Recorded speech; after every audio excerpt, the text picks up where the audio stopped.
Right.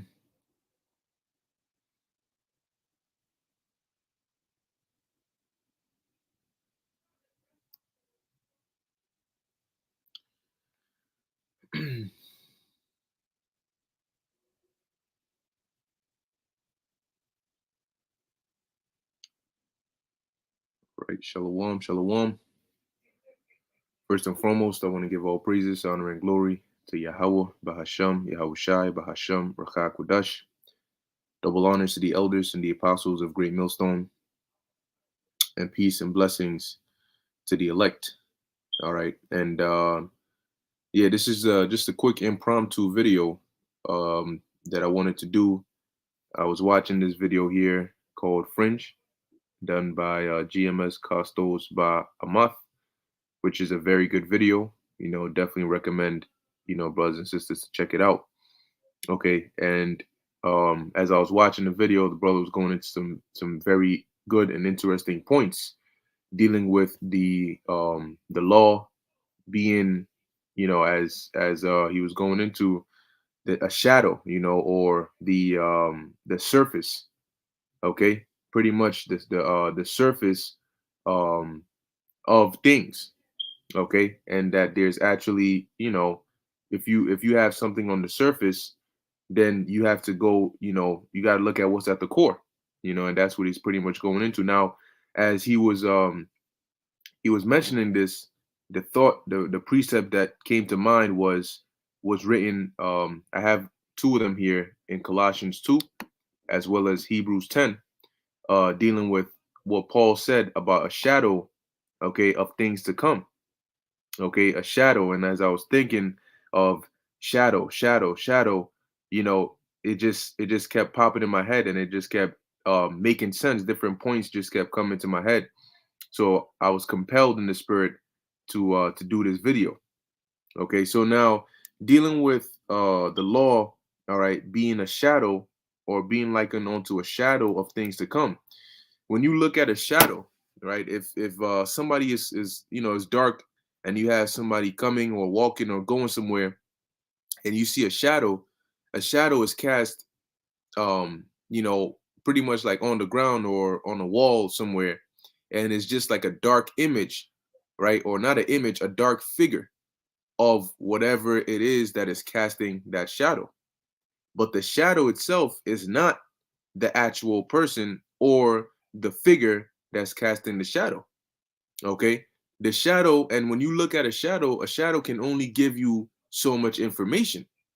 Okay. You may be able to vaguely make out what kind of figure it is that is casting that shadow, but you won't actually see who or what it is that's casting that shadow unless you see the actual person or creature or image. Okay, meaning the shadow is just a little detail, not even details, a little surface level information about what's coming. So based on the shadow, you can tell, okay, it's an animal, or it's a human, or it's a bird. You can tell that, but what kind of bird, what kind of human, whether they have hair, whether they, what skin color, these things where you can look at to make out, is this humanoid figure actually human? Is it is it angelic? What does it look like? You can't really get that from the shadow. Okay. So now this is the book of Colossians chapter 2, verse 16. And this is why Yahweh Shai is so important, because Yahweh Shai is really the one at the core, right? The law is a shadow of the things to come, but it is also a shadow of the true ordinances, as it says in the Lord's Prayer, on earth as it is in heaven. Okay. So it is but a shadow of of something even greater. I'll put it like that. Okay. And so to harp on the law, the law, the law, as if that is the end all be all, you are only at the surface. And being stuck on that will prevent you from getting to the core or seeing the actual image. Okay. The law is a step closer to the true image. Now, this is Colossians chapter 2, verse 16, and it says here, let no man therefore judge you in meat. or in drink, or in respect of an holy day, or of the new moon, or of the Sabbath days, which are a shadow of things to come. Right? So what is a shadow of things to come? Well, what Paul mentioned in verse 16 is based on the law, right? In meat, that's in the law. In drink, in respect of unholy days, and the new moons and the Sabbaths, that's all in the law. So these things that he's saying, let no man judge you of, right? Judge you in, these are a shadow of things to come. Okay? Like a schoolmaster, a tutor. It says, verse 17, which are a shadow of things to come, but the body is of Hamashiach. See? So you have the shadow, and then you have the body that is casting that shadow. And that's why we emphasize Yahushai. That's why we let it be known that the way to salvation, the true body, is Yahushai, not the law. Okay? Because the law is but a shadow, and the shadow can't tell you the what the image or the body actually is. It can only give you but so much because it is at the surface. Okay? And through Yahushai, we get past the surface to the true heavenly things. So the next precept I have, it was only pretty much two precepts. What I did was I just typed in shadow in the search box, or a shadow of things to come, and this popped up here. So this is the book of Hebrews chapter 10 verse 1. It says, for the law having a shadow of good things to come, and not the very image of the things. You see that? The law having a shadow of good things to come, and not the very image of the things. People sometimes refer to a shadow as like a figure, a dark figure, but you can't go further than that. You can't, if you got robbed or somebody broke into the house and you didn't see the person, all you saw was a shadow of them. If the police came for a description, this pretty much, you're not gonna catch this guy. You're not gonna catch him, because you have a shadow. You know it was a person. You know it was a human, but that's as close as you're gonna get. You can't give them what was he a male, was he a female based on what he was wearing. You know, what was he dark skinned, was he light skinned, what kind of hair did he have? You know, did he have a mask on? You can't tell any of that. From a shadow, you don't know if the person's head is just round or if they got a mask on. You know, you can't tell if they're fat or if they just got clothes that are making them look like that. You can only get but so much information from a shadow. So as it's saying here, Hebrews 10 and 1. So if you're harping on it as if, yeah, that's it, that's the end all be all, and you're missing the bigger picture. Because what's more important, the shadow or the body or the image that's casting the shadow? The shadow comes from the image. It comes from the body. You see? So the things that the characteristics of the shadow are but little compared to the actual body. So and that's why we are made perfect, not through the law, but through Yahushai. The glory is on Yahushai. Okay? We don't glorify in the law, we glorify in Yahushai, because what Yahushai can do, the law cannot. Why is that? Because what the body can do, the details on the body, the shadow doesn't have. Okay? You can get much more from the body than you can from the shadow. If you look at the body, you can see the eyes, you can see the nose, you can see the expression. Is this person angry or are they not? You know, what is this person's intentions? You know, what did they, you know, what's going on? But when you look at just the image, the shadow they cast, you can, you know. So it says, Hebrews 10 and 1, again, it says, for the law having a shadow of good things to come, and not the very image of the things, can never, and that's why we couldn't be made perfect in the law. It says, can never, with those sacrifices which they offered year by year continually, make the comers thereunto perfect. You see? So the law by those sacrifices couldn't make you perfect, because the law itself was but a shadow of things to come. Okay, but it's through the image, the body, all right, is where you can be made perfect, or where you get perfection from. As it says in verse 2, for then would they not have ceased to be offered, right? Or for then would they not have ceased to be offered, because that the worshippers once purged should have had no more conscience of sin. So basically, if the law could make you perfect, why would you need to do continual sacrifice year by year? For one should be enough. And that's why when Yahushua came, he died on the cross what? Once. As it says in the book of Hebrews, for it is appointed unto men to die once. And that's talking about Yahushua. Because his sacrifice is what makes us perfect. That's why it was done only once. Unlike the law, in which you would have to do it continually. See? So Paul is saying, for if the law was perfect, would the sacrifices not then have ceased to be offered? Why would you need to continually do it? If after one sacrifice you were made perfect, why is there a need for a second sacrifice? So when you look at Yahushua and you look at the law, which one required more sacrifice? The law. The sacrifices according to the law.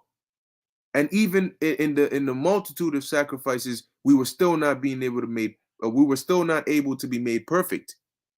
Okay, but through Yahushua, through His one sacrifice, we are made perfect. Right. So verse 2 it says, "For then would they not have ceased to be offered, because that the worshippers once purged should have had no more conscience of sin." Meaning that you because what causes you to sin? It really starts in your head. That's why the Lord talked about. Really, it says in the book of Proverbs, a foolish thought is sin.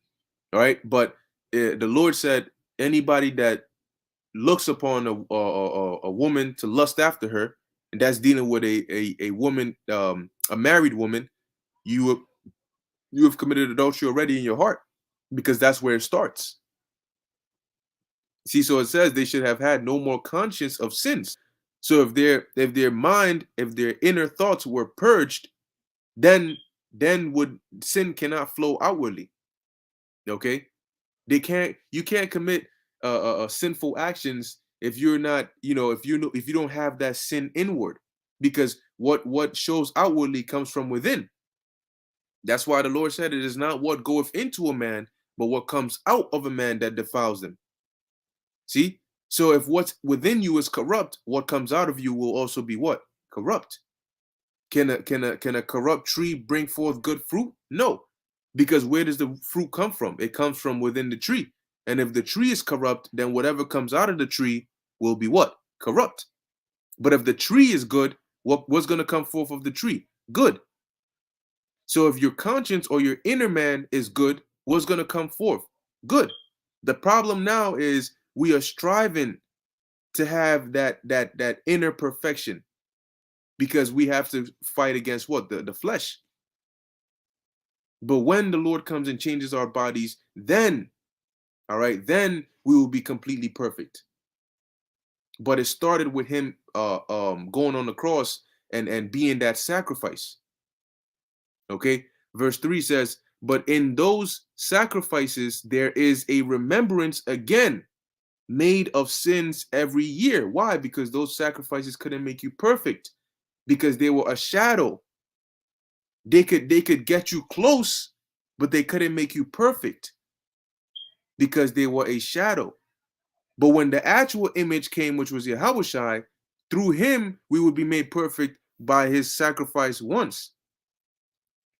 Verse 3 again, it says, "But in those sacrifices there is remembrance again made of sins every year." So here it is. You're what you're doing is you're trying to push the image away so that you can focus on the shadow.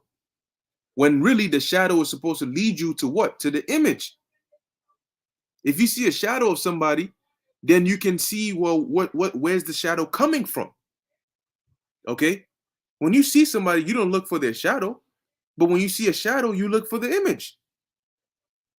So the shadow is supposed to what? Point you towards the image. The image doesn't point you to the shadow. The shadow points you to the image. So the law really was to point us to what? To the actual image.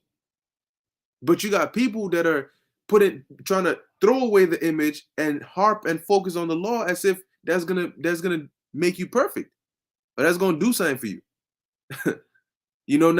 Now we're not saying don't keep the law, because like I said, it is a shadow of things to come. So it is still relevant, because what is it? It is to point us towards where the perfection is. It is to lead us there. So we keep it to the best of our ability until we are fully made perfect, until that second covenant is instituted in its fullness. But how are we going to get that is going to be through Yahushai. Okay? So though we look upon this shadow of things to come, the focus is the things to come. So it says, read verse 3 again, Hebrews 10:3. But in those sacrifices there is a remembrance again made of sins every year. Verse 4, for it is not possible that the blood of bulls and of goats should take away sins. Wherefore, when he cometh into the world, he saith, sacrifice and offering thou wouldest not, but a body thou hast prepared me. In burnt offering and sacrifices for sin thou hast had no pleasure. All right. And then it goes on, so on and so forth. But the main point that I wanted to hit was here. Okay. Hebrews chapter 10, verse 1. Dealing with what? A shadow of things to come. Okay. So anyway, like I said, I was watching this video here, and that's what sparked that thought. And through the spirit, I was compelled to do this video. So Lord willing, that was edifying to the elect. Like I said, definitely check out this video, because it's very edifying. And with that, I want to give all praises, honor, and glory to Yahweh Bahasham Yahushai Bahasham Rakha Kodash. Until next time, Shalom.